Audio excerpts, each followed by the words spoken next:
Hi, I'm back. Hi, I'm back. I am using the Bible reading plan from the Daily Auto Bible app. And I am in the chronological section, and I'll be reading for January 12th. And I'll be reading Job chapter 32 to 34. 32 to 34. Job chapter 32.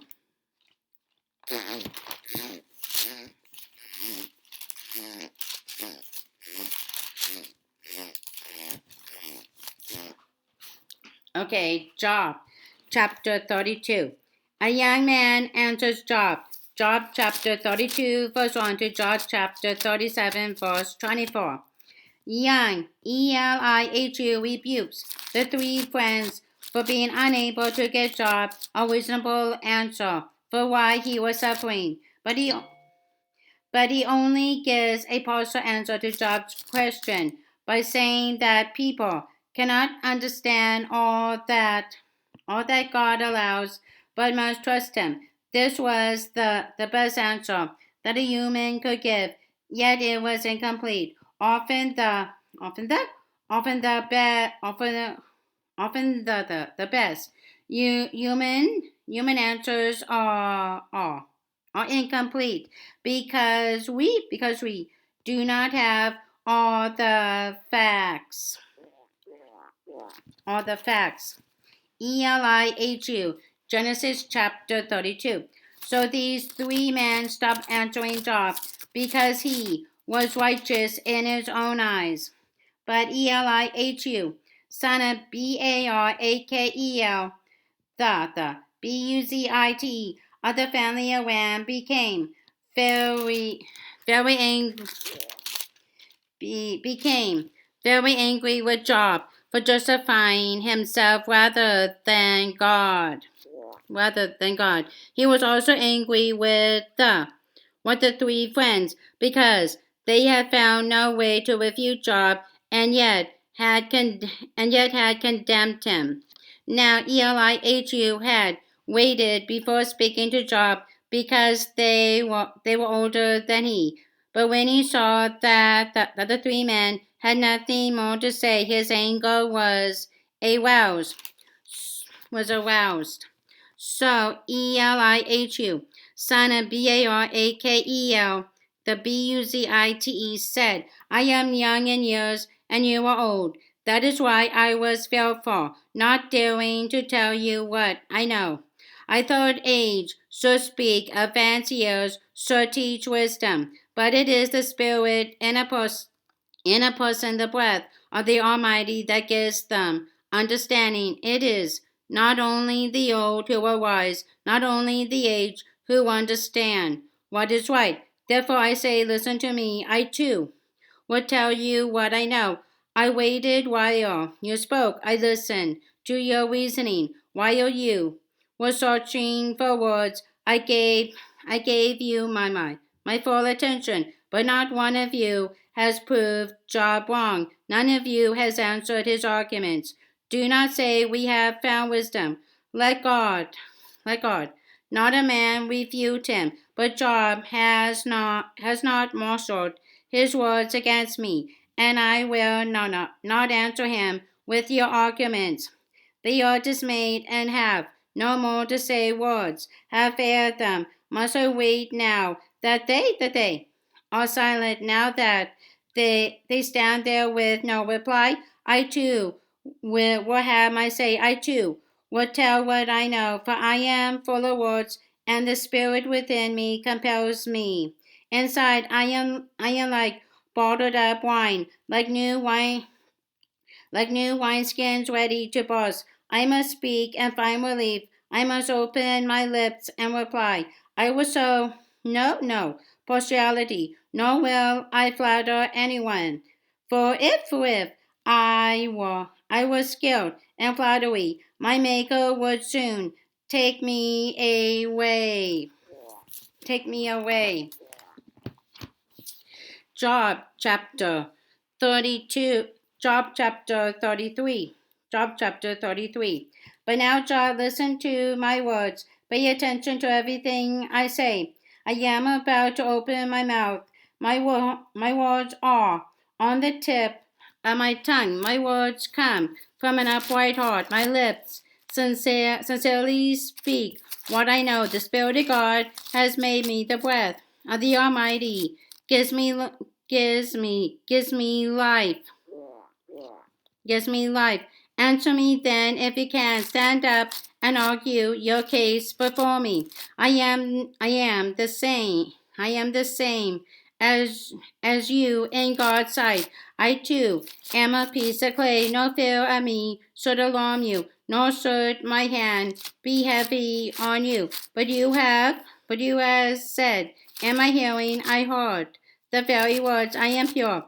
I have done no wrong. I am clean and free from sin. Yet God has found fault with me. He considers me his enemy. He fastens my feet in shackles. He keeps close watch on all my paths. But I tell you in this, you are not right, for God is greater than any mortal. Why do you complain to him that he responds to no one's words?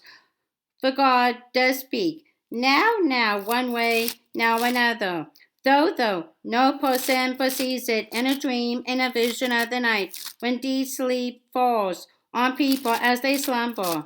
In their beds he may speak in their ears and terrify them with warnings to turn them from wrongdoing and keep them from pride, to preserve them from the pit, their lives from perishing by the sword. Or someone may be chastened on a bed of pain with constant distress in their bones, so that the body finds food repulsive, and the soul loathes the choicest meal. The flesh wastes away to nothing, and the bones, once hidden, now stick out. They draw near to the pit, and their life to the messengers of death. Yet if there is an angel at their side, a messenger, one out of 1,000, sent to tell them how to be upright, and he is gracious to that person, and says to God, spare them from going down to the pit. I have found a ransom for them. Let the flesh be renewed like a child's. Let them be restored as in the days of their youth. As in the days of the youth. Then that person can pray to God and find favor with him. They will see God's face and shout for joy. He will restore them to full well-being, and they will go to others and say, I have sinned. I have perverted what is right, but I did not get what I deserve. God has delivered me from going down to the pit, and I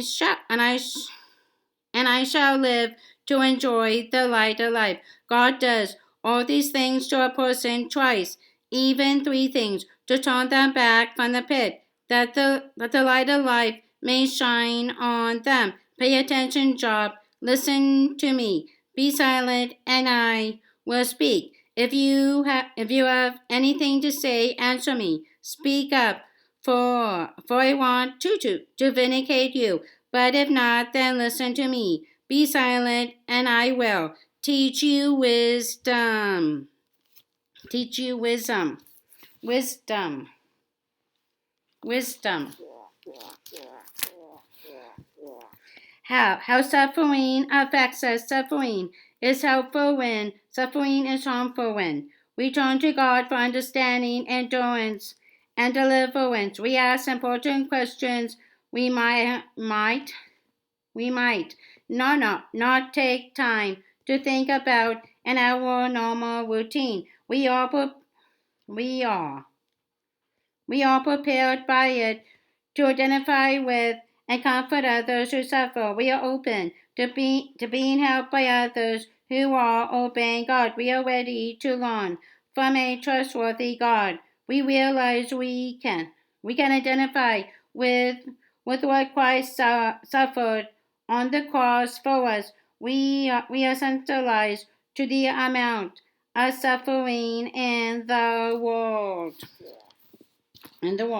We become hardened and reject God. We refuse to ask any questions and miss any lessons that might be good for us. We allow it to make us self-centered and selfish. We withdraw from the help others can give.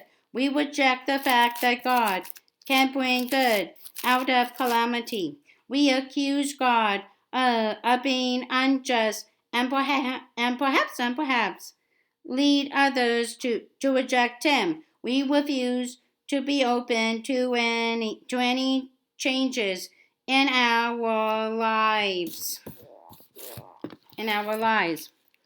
Genesis chapter 34. Then Elihu said, Hear my words, you wise men, listen to me. You men are learning, for the ear tests words as the tongue tastes food. Let us discern for ourselves what is right. Let us learn together what is good. Job says, I am innocent, but God denies me justice. Although I am right, I am considered a liar. Although I am guiltless, his arrows inflicts an incurable wound. Is there anyone like Job who drinks scorn like water? He keeps company with evildoers. He associates with the wicked.